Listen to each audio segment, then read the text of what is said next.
NCERT का question है 12th class अवकलन अनुप्रयोग में, एक्सरसाइज है 6.1 और क्वेश्चन नंबर दिया है 8। क्या दिया है उसमें? एक गुब्बारा है जो सदैव गोलाकार रहता है, ये राजी गुब्बारा, और ये क्या रहेगा? हमेशा गोलाकार रहेगा। और उसमें क्या कर रहे हैं? इसमें हवा भर रहे हैं किसी पंप की सहायता से। ठीक है, ये कोई पंप है इधर, और इससे क्या भर रहे हैं? इसमें हवा भर रहे हैं। क्या कितनी हवा भर सकता है? एक गोलाकार सदैव गोलाकार रहेगा, पंप द्वारा 900 सेंटीमीटर क्यूब गैस हवा भरकर फुलाया जाता है। उसमें हवा का मात्रा दे दी, यानी कि इसमें 1 सेकंड में कितना? 900 सेंटीमीटर क्यूब पर सेकंड की रेट से उसमें क्या भर रहे हो आप? हवा भर रहे हो। तो गुब्बारे की त्रिज्या के परिवर्तन की दर बतानी है, गुब्बारे के त्रिज्या के परिवर्तन की दर बतानी है। तो क्या दे रखा है इसमें? आपको दे रखा है dv/dt दे रखा है, dv/dt कितना दिया है? 900 सेंटीमीटर क्यूब पर सेकंड। ठीक है, तो आपने कैसे क्या शुरू करोगे? माना क्या है? गुब्बारे की त्रिज्या आर है, स्मॉल आर ले सकते हैं, कैपिटल आर ले, कोई फर्क नहीं पड़ने वाला। ठीक है, अब क्या करेंगे? तब गोले का आयतन कितना हो जाएगा? गोले का आयतन क्या होगा? 4/3 पाई आर क्यूब हो जाएगा। ठीक है, पूछना क्या चाहता है क्वेश्चन में? dr/dt वो आपसे पूछना चाहता है, और dv/dt आपको दे रखा है। ठीक है, dv यानी कि v क्या है? v आयतन है। समझ आ रहा है कि नहीं आ रहा? ठीक है, तो dv कितना दे रखा है? 900 सेंटीमीटर क्यूब पर सेकंड दे रखा है।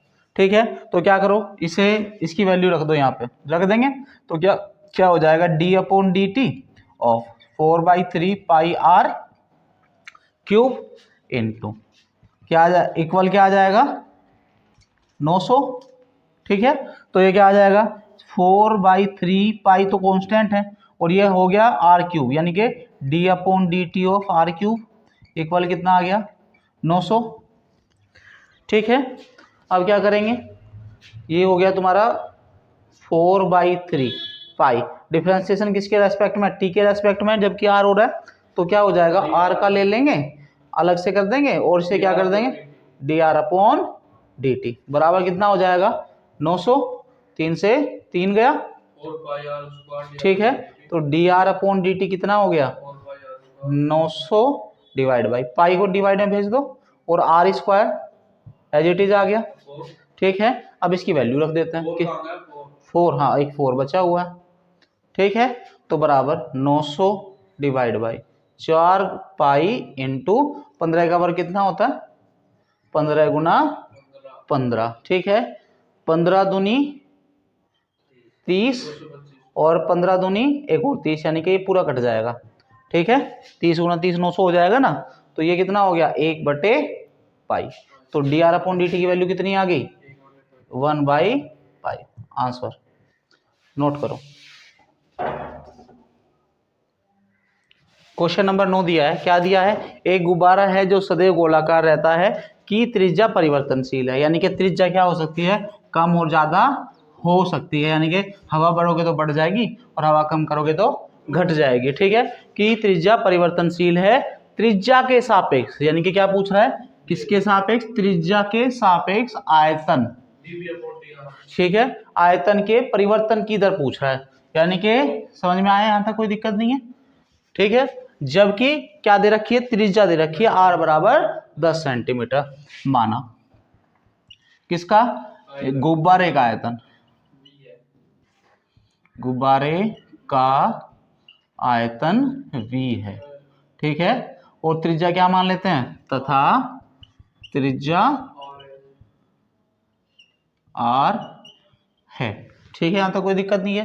तो हमसे क्या दे रखी है? r बराबर 10 पे बताना है, r बराबर 10 पे बताना है, और dv/dr बताना है, क्योंकि इसने बोला है त्रिज्या के सापेक्ष, यानी कि डिवाइड में कौन चला गया?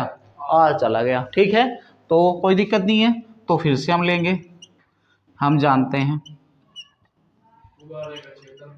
ठीक है, क्या जानते हैं? जानते हैं। गुब्बारे का आयतन कितना होता है?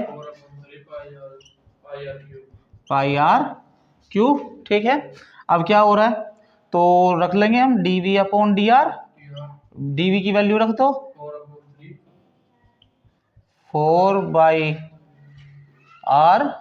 4/3 पाई आर क्यूब। अब की बात देखो, r का है और r ही के रेस्पेक्ट में है, ठीक है ना, तो इसे ले आए, आगे ले आओ, 4/3 पाई आ गया बाहर, और ये क्या हो जाएगा 3r² dr अपॉन dr आ जाएगा। उसे घट जाना है तो कोई फर्क नहीं पड़ने वाला, ठीक है ना। तो इससे 3 से 3 चला गया, 4/3 पाई, सॉरी 3 तो चला गया, पाई r² आ गया, ठीक है, यहाँ तक कोई दिक्कत नहीं है। अब क्या रख दूं, इसने कहा है इसकी वैल्यू कितनी रखनी है, त्रिज्या की 10 सेंटीमीटर रखनी है, ये रहा। तो ये क्या हो जाएगा dv upon dr at point किस पे, 10 पे, एट r बराबर 10, ठीक है। तो क्या हो जाएगा, ये हो जाएगा 4 इंटू पाई इंटू 10 का स्क्वायर, 10 दाम कितना हो जाएगा 100, यानी कि 400 पाई। आंसर हो गया, नोट करो। क्या दिया है क्वेश्चन में? क्वेश्चन में दिया है कि 5 मीटर लंबी सीढ़ी दीवार के सहारे झुकी है, यानी कि एक तो दीवार हो गई और एक सीढ़ी हो गई, ठीक है। क्या है, ये झुकी हुई है, ठीक है, कि दीवार के सहारे झुकी हुई है, और उसका क्या है, नीचे का सिरा जमीन के अनुदिश यानी कि इस साइड में क्या हो रहा है, खिसक रहा है, ठीक है। यानी कि इसकी एक तो ये दिया है, ये कितने मीटर की है, 5 मीटर की है, समझ में आ रहा है। और वो क्या कर रहा है, पर सेकंड 2 सेंटीमीटर इधर खिसक रहा है, सेंटीमीटर पर सेकंड किधर खिसक रहा है, इधर खिसक रहा है। तो एक तो आप हाइट को मान लो v, इसको मान लो x, ठीक है। दीवार की दर से खिसक रहा है, तो दीवार पर से इसकी किस ऊंचाई की दर से घटेगा। देखो जब ये नीचे की तरफ खिसेगा, जैसे ये इधर जाएगा तो सीढ़ी की ऊंचाई तो फिक्स है, तो वो क्या होगा, तो ये नीचे की तरफ जाएगा, ये क्या जाएगा, नीचे की ओर जाएगा, ठीक है। तो किस दर से घट रही है, ऊंचाई की दर किस उससे घट रही है, जबकि सीढ़ी का नीचे का सिरा कितना दिया है, हाँ, सीढ़ी के नीचे का सिरा कितना है, 4 सेंटीमीटर है, इससे ठीक है ना। यानी कि ये वाला जो सिरा रहा होगा 4 सेंटीमीटर के आसपास क्या सिरा है, ठीक है। लास्ट में रखना है ये वैल्यू, ठीक है, मैक्सिमम इतना हो जाएगा वो। तो क्या करेंगे, इसमें पाइथागोरस थ्योरम लगा दो, ये हो गया 5, ये हो गया x और ये हो गया y, ये हो गया 90 डिग्री, तो ये आपका हो गया कौन सा, हाइपोटेनियस यानी कि कर्ण हो गया, ठीक है। तो 5 का स्क्वायर बराबर किसका हो जाएगा, बेस का स्क्वायर प्लस इसका परपेंडिकुलर का square, x square plus y का स्क्वायर, यानी कि कर्ण का वर्ग बराबर हो जाएगा किसके, लंब के। तो क्या हो गया, कर्ण का स्क्वायर बराबर हो गया लंब का स्क्वायर प्लस आधार के वर्ग के बराबर हो गया। तो यहां से क्या कर दो, इससे y की वैल्यू निकाल लो। आप पूछ सकते हो भैया x क्यों नहीं निकाल रहे, क्योंकि x की वैल्यू आपको दे रखी है, क्या दे रखा है, ये वाली वैल्यू। देखो उसने कहा है कि जमीन के अनुदिश कर रहा है, इधर तो क्या हो जाएगा dx अपॉन dt बनना है, इधर क्या होना है dy अपॉन dt नहीं बनना है। अगर तुमने x निकाल भी लिया तो तुम्हें जब भी y की जरूरत पड़ने वाली है, ठीक है। तो यहाँ से y की वैल्यू निकाल लो, y स्क्वायर बराबर क्या हो गया, 5 पंजे 25 माइनस इधर चला गया x स्क्वायर आ गया, इसका एक काम करो स्क्वायर रूट भी कर दो दोनों साइड का, तो y बराबर क्या हो जाएगा, square root of 25 minus x square. कोई दिक्कत है नहीं, यहाँ तक कोई दिक्कत नहीं है। अब क्या करें, अब आपको क्या दे रखा है इन्होंने, dx अपॉन dt दे रखा है, पहले कितना दे रखा है, 2 सेंटीमीटर पर सेकंड दे रखा है, क्योंकि वो लगातार हर सेकंड कितना इस साइड में खिसक रही है, ठीक है ना। तो अब क्या करेंगे, इसे डिफ्रेंशिएट कर देंगे हम, जितना इधर खिसकेगी उतना ही ऊपर से नीचे की तरफ भी आएगी ना ये, तो differentiate with respect to x, t थोड़ा ही अच्छा t के रेस्पेक्ट में ही करना है, किसके रेस्पेक्ट में करना है, t के रेस्पेक्ट में ही करना है, ठीक है। तो क्या हो जाएगा dy अपॉन dt बराबर, ये हो गया d upon dt of 25 minus x square की पावर 1/2। कोई दिक्कत नहीं है यहाँ तक। अब क्या करेंगे, बराबर क्या आ जाएगा, देखो इसकी पावर 1 है तो -1 डिवाइड बाई आ जाएगा, मल्टीप्लाई में चला जाएगा, यानी कि 1/2 1/2 25 माइनस एक्स स्क्वायर 1/2 -1 और डी अपॉन डी एक्स हो 25 माइनस एक्स स्क्वायर। कोई दिक्कत नहीं है यहाँ तक, ठीक है। चेन रूल लगा दिया इसमें, तो ये क्या हो जाएगा, ये आ जाएगा 1/2। देखो ये -1/2 आएगी पावर, तो स्क्वायर रूट तो आएगा पर नीचे जाएगा, ठीक है ना, 25 माइनस एक्स स्क्वायर, ठीक है। ये क्या हो गया, ये तो 25 का तो 0 बना दिया और इसने क्या कर दिया, इसको बना दिया माइनस का 2x, ठीक है। तो यहाँ से क्या आ जाएगा, d y upon d x, d y upon d x बराबर आ गया, देखो 2 से 2 भी कट गया, ठीक है। तो ये minus x upon under the root 25 minus x square, और इसने कहा है कि भैया नीचे का सिरा कितना है, 4 लेना है, तो क्या हो जाएगा -4 upon under the root 25 minus 16, ठीक है, कितना आ गया 9 5 और 4 9 आ जाएगा ना, तो यानी कि -4/9 का स्क्वायर रूट यानी कि 3 आ जाएगा क्या, तो -4/3 आ गया। हाँ जी, 25 में से 16 घटा लो ना भाई, कितना आ गया 15, 15 में से 6 गए, 9 ही बचेंगे ना, ठीक है।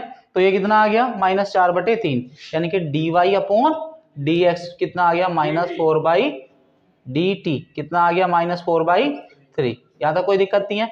अब वो क्वेश्चन में ही कह रहा है वो घट रहा है, और जो हमने रिलेशन निकाला है वो भी घट रहा है, यानी कि इसका जो आंसर आपको किताब में मिलेगा कितना मिलेगा, हाँ, तो d y upon d t बराबर आ गया 4/3, क्योंकि माइनस जो होता है क्या रिप्रेजेंट करता है, माइनस आपकी घटने को ही, यानी कि उसे ही रिप्रेजेंट करता है, प्रदर्शित करता है। नोट करो, चला दिया।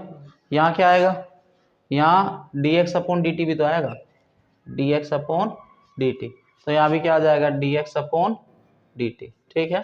तो यहाँ क्या आ जाएगा dx अपॉन dt, तो यहाँ dx अपॉन dt की वैल्यू दे रखी है, dx अपॉन dt यानी कि ये हो गया -4/3 इंटू 2, ठीक है।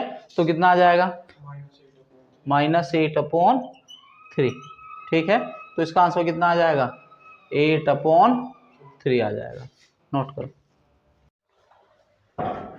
12th class mathematics exercise number 6.1, उसमें क्या दिया है, एक कण है जो कि इस वक्र पे चल रहा है, देख रहे हैं वक्र, यानी कि ये कोई ग्राफ है, इस पे क्या है, इसके अनुगत गति कर रहा है, तो वे बिंदु ज्ञात करना है, क्या पूछ रहा है, वो पॉइंट ज्ञात करवाना चाहता है आपसे, बिंदु पूछना चाहता है, जबकि x की निर्देशांकों की तुलना में y के निर्देशांक क्या हो जाएगा, यानी कि किसके dy अपॉन dx की तुलना में ये dx अपॉन dt, यानी कि ये R8 टाइम्स है किसकी, y के में, और दूसरे वाला जो कोफिशिएंट होगा वो 8 टाइम्स है उसका। समझ में आ रहा है, तो क्या करना है, क्वेश्चन लेना है भैया, क्वेश्चन के अकॉर्डिंग 6y = x³ + 2, इसे एक बार डिफरेंशिएट कर दें with respect to x, 6 dy upon dt किसके रेस्पेक्ट में कर रहे हो, t के, ठीक है ना, t बराबर क्या हो जाएगा 3x² dx अपॉन dt + 0 हो जाना है, ठीक है। यहाँ तक कोई दिक्कत नहीं है। अब क्या करेंगे, इसकी वैल्यू रख दें, कहाँ से, इसको इक्वेशन नंबर 1 मान लेते हैं, इसको इक्वेशन नंबर 2 मान लेते हैं, इक्वेशन 1 व 2 से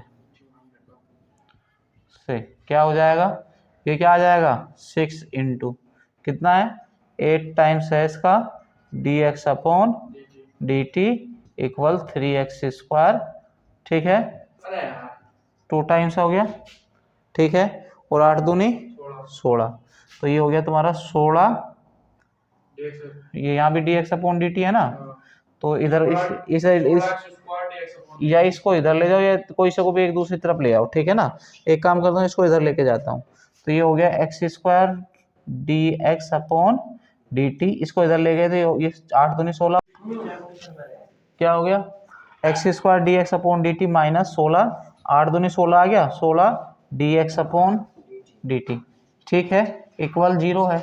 इसमें से d x upon d t common ले लेंगे, ठीक है, तो क्या ले लेंगे d x upon d t common आ गया, तो अंदर क्या बच रहा है एक्स स्क्वायर माइनस 16 बराबर 0, ठीक है, तो D x upon d t बराबर नहीं हो सकता है, यहाँ पे 0 हो गए, तो कौन 0, एक्स स्क्वायर माइनस 0 16 बराबर 0, तो क्या कर देंगे इस एक्स स्क्वायर माइनस 4 का स्क्वायर कर दूं बराबर 0 हो गया, तो x माइनस 4 और x प्लस 4 आ गया, ठीक है, तो ये क्या आ गया, एक तो x बराबर तो 4 आ गया, 1 माइनस 4 हो गया, ठीक है ना, तो यहाँ से क्या कर रहे हैं, एक तो x बराबर 4 आ गया, इस वाले से कैसे निकाली है वैल्यू हमने, x माइनस 4 बराबर 0, तो यहाँ से x बराबर कितना आ गया 4, तो एक बार x प्लस 4 बराबर 0 और एक बार x बराबर माइनस 4, तो पता चला ये वैल्यू कैसी आई, तो ये क्या आ गया इसका रिक्वायर्ड सॉल्यूशन आ गया, नोट करो,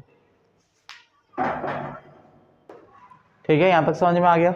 अब ये आपके पास क्या आ गया x की वैल्यू आ गई, अब क्या करेंगे ये वाले जो x की वैल्यू आई है किस में पुट करेंगे, उसमें रख देंगे, ठीक है, तो किस वाली इक्वेशन में, इस वाली इक्वेशन में पुट करेंगे, तो 6y इक्वल x की वैल्यू कितनी है 4 है, x बराबर कितना लेना है 4 का क्यूब, x बराबर 4 ले लेना है, 4 क्यूब आ गया प्लस 2 आ गया, 4 चौक 16 के चौका 64 प्लस 2 कितना आ गया 66, 6y, तो y बराबर कितना आ गया 11 आ गया एक तो, ठीक, और एक बार क्या रख देंगे -4 x बराबर -4, तो क्या आ जाएगा रख दो जी 6y इक्वल -4 का क्यूब प्लस कितना आ जाएगा 2 जो 64 प्लस 2, ये आ गया माइनस कितना 32, माइनस 4 में से 64 में से प्लस 2 होंगे ना, तो 32 होंगे, अच्छा 62 आएगा 62, तो 62 आ गया, 6y बराबर, तो y बराबर कितना आ गया -62/6, तो ये हो गया 3, ये हो गया 3 दूनी 6 कितना 31, समझ में आया, तो y की वैल्यू कितनी आ गई -31/3, -31/3, तो पॉइंट कौन कौन से आ गए, इस वाले के पॉइंट तो आए 4 11 और ये -4 -31/3, नोट कर बस खत्म, लाओ समस्या पे फोकस कर।